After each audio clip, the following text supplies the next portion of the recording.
अब देश के उस नेता का चैप्टर जिसने गांधी को महात्मा मानने से इनकार किया। आज भारत का संविधान बनाने वाले डॉक्टर भीमराव अंबेडकर की पुण्यतिथि। क्यों अंबेडकर ने गांधी को महात्मा मानने से इनकार कर दिया? महात्मा गांधी हम सब बोलते हैं, अंबेडकर ने खुलकर बोला मैं उनको महात्मा नहीं मानता। क्यों? इतने बड़े नेता बाबा साहब अंबेडकर, और बाबा साहब अंबेडकर को जब बड़े नेता बताते हैं तो वो सिर्फ राजनीतिक कद से नहीं बता रहा हूं, कितने पढ़े लिखे थे ये भी आप सुनिए। बाबा साहब अंबेडकर अपने जमाने में भारत के सबसे पढ़े लिखे व्यक्तियों में एक थे। वो पहले ऐसे भारतीय थे जिन्होंने विदेश से अर्थशास्त्र में पीएचडी की थी। इंग्लैंड से भी की, अमेरिका से भी की, दोनों जगह से अर्थशास्त्र में पीएचडी की। 1913 में वो स्कॉलरशिप पर अमेरिका की कोलंबिया यूनिवर्सिटी में एमए की पढ़ाई के लिए गए थे।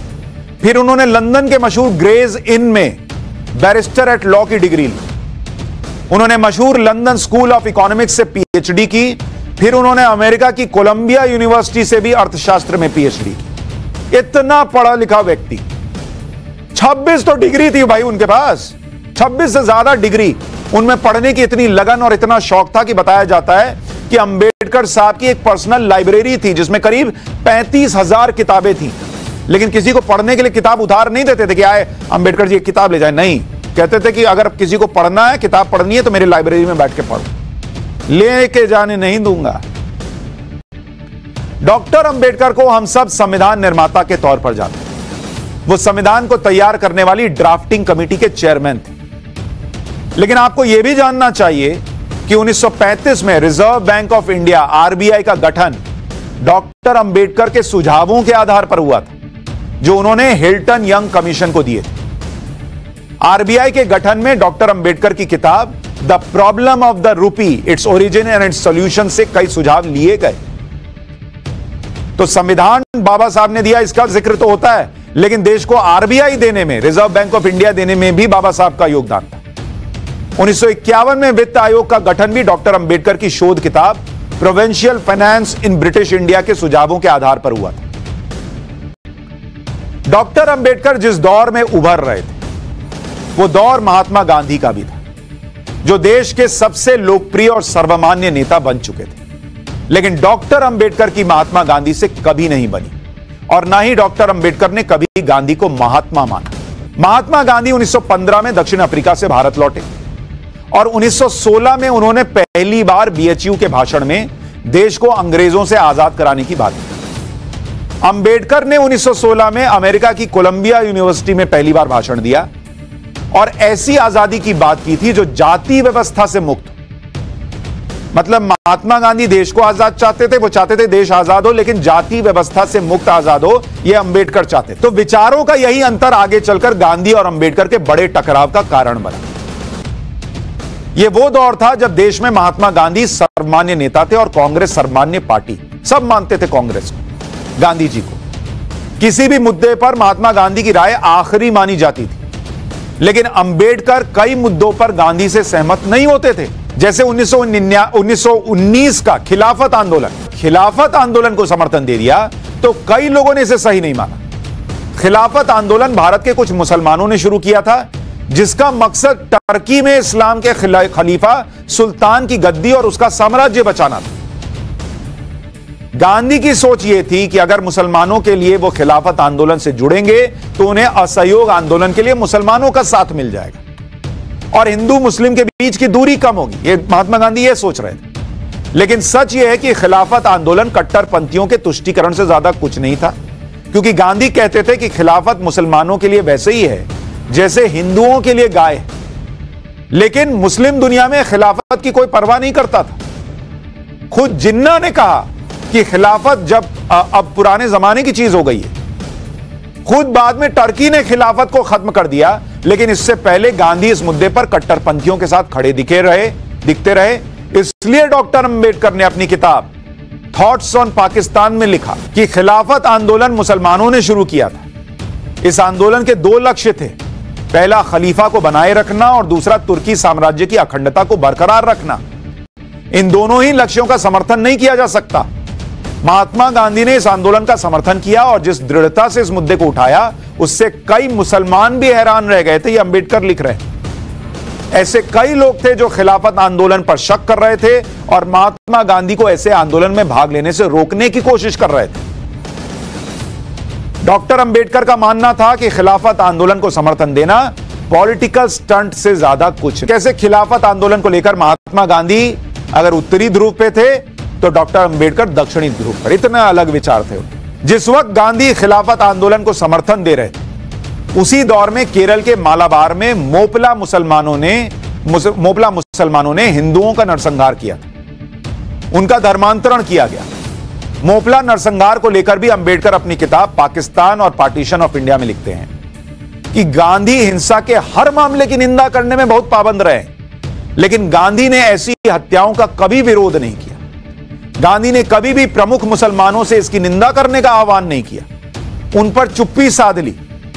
इस तरह के रवैये को केवल इस आधार पर समझा जा सकता है कि गांधी हिंदू मुस्लिम एकता को बनाए रखने के लिए तत्पर थे और कुछ हिंदुओं की हत्या को बुरा नहीं मानते थे।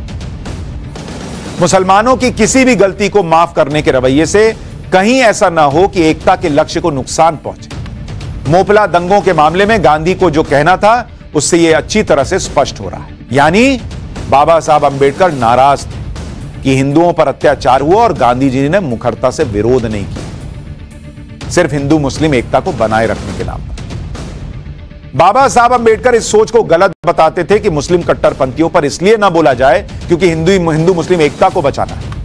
कट्टरपंथियों को लेकर बाबा साहब अंबेडकर के स्पष्ट विचार थे। उस दौर में जब हिंदू समाज के कई प्रमुख नेताओं की मुस्लिम कट्टरपंथियों ने हत्या कर दी थी, उस पर अंबेडकर ने अपनी किताब थॉट्स ऑन पाकिस्तान के पेज नंबर 152 पर लिखा, यह तथ्य है कि कई प्रसिद्ध हिंदू जिनके लेखों से या शुद्धि आंदोलन में हिस्सा लेने से मुसलमानों की धार्मिक भावनाएं आहत हुई, उनकी हत्याएं मुस्लिम कट्टरपंथियों ने कर दी।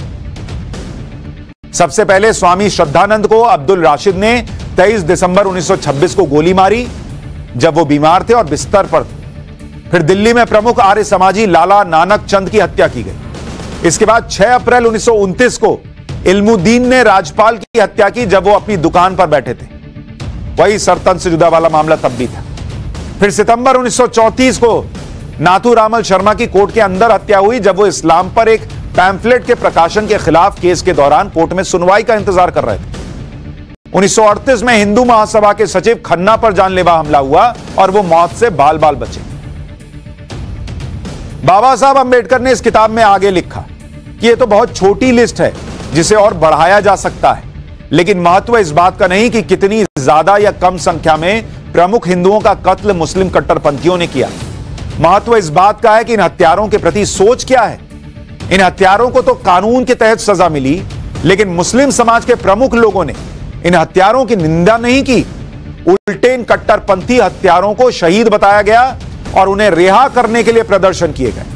इसका एक उदाहरण लाहौर के वकील बरकत अली का है, जो नाथूरामल के हत्यारे अब्दुल कयूम का केस लड़ रहे थे और उन्होंने कहा था कि नाथूरामल की हत्या का दोषी अब्दुल कयूम नहीं है, क्योंकि उसने जो किया वो कुरान के नियमों के तहत जायज। आज भी ऐसे बहुत लोग हैं। गांधी और अंबेडकर के बीच सबसे बड़ा टकराव इस बात पर था कि दलितों का बड़ा हितैषी कौन है, दलितों का बड़ा नेता कौन है, गांधी जी या अंबेडकर।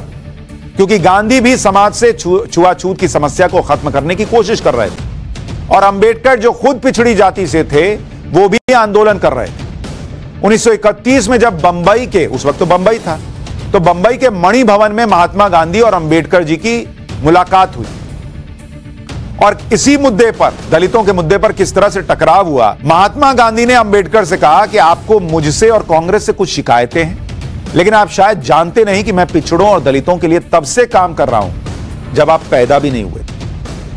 इस पर भीमराव अंबेडकर ने कहा कि यह सही है कि आप मेरे पैदा होने के पहले से पिछड़ों के लिए काम कर रहे हैं। सभी बूढ़े और बुजुर्ग व्यक्ति हमेशा अपनी उम्र पर ही जोर देना पसंद करते हैं। इस पर महात्मा गांधी ने कहा कि कांग्रेस ने पिछड़ों के उद्धार के लिए 22 लाख रुपए खर्च किए, उस जमाने में 22 लाख रुपए। गांधी जी की इस बात पर अंबेडकर ने जवाब दिया कि कांग्रेस छुआछूत को दूर करने के लिए गंभीर ही नहीं है, आप सीरियस नहीं है।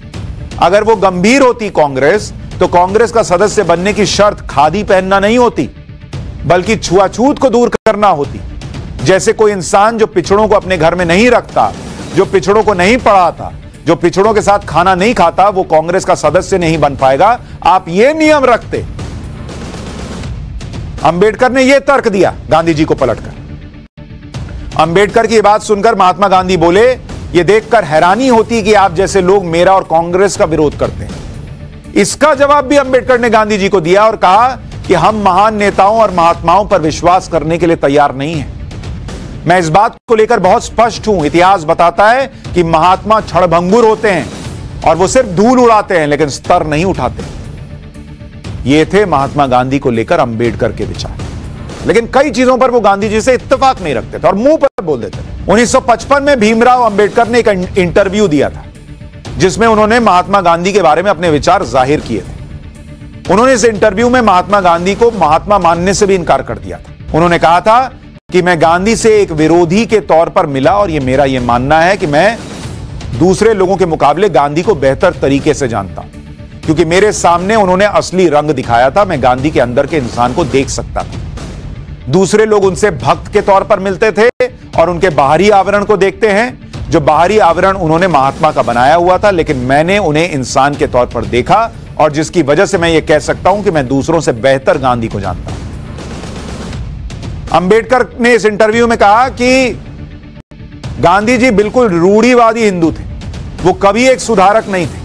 उनकी ऐसी कोई सोच नहीं थी। वो छुआछूत के बारे में सिर्फ इसलिए बात करते थे कि दलितों पिछड़ों को कांग्रेस के साथ जोड़ सके। दूसरी बात, वो ये चाहते थे कि कोई उनकी स्वराज की सोच का विरोध न करे। अंबेडकर ने कहा कि उन्हें हैरानी होती है कि जब पश्चिमी देशों के लोग गांधी में दिलचस्पी दिखाते हैं। मैं इसे समझ नहीं पाता, क्योंकि गांधी भारत के इतिहास की एक घटना है, लेकिन वो कभी युग निर्माता नहीं थे। अंबेडकर ने गांधी के बारे में आगे कहा कि एक राजनेता के तौर पर वो कभी महात्मा नहीं थे। मैं उन्हें महात्मा मानने से इनकार करता हूं, यह अंबेडकर ने इस इंटरव्यू में कहा। मैंने अपनी जिंदगी में कभी उन्हें महात्मा नहीं कहा है और वो इस उपाधि के हकदार नहीं है, यह अंबेडकर इंटरव्यू में बोल रहे हैं। यहां तक कि नैतिकता के आधार पर भी वो महात्मा नहीं। ये थे बाबा साहब अंबेडकर, खुलकर बोलने वाले, स्पष्ट। वरना गांधी जी को महात्मा बोलना न मानने वाला व्यक्ति शायद ही इस देश में कोई मिले, और न भी मानता हो तो बोलने वाला इंटरव्यू में शायद ही कोई।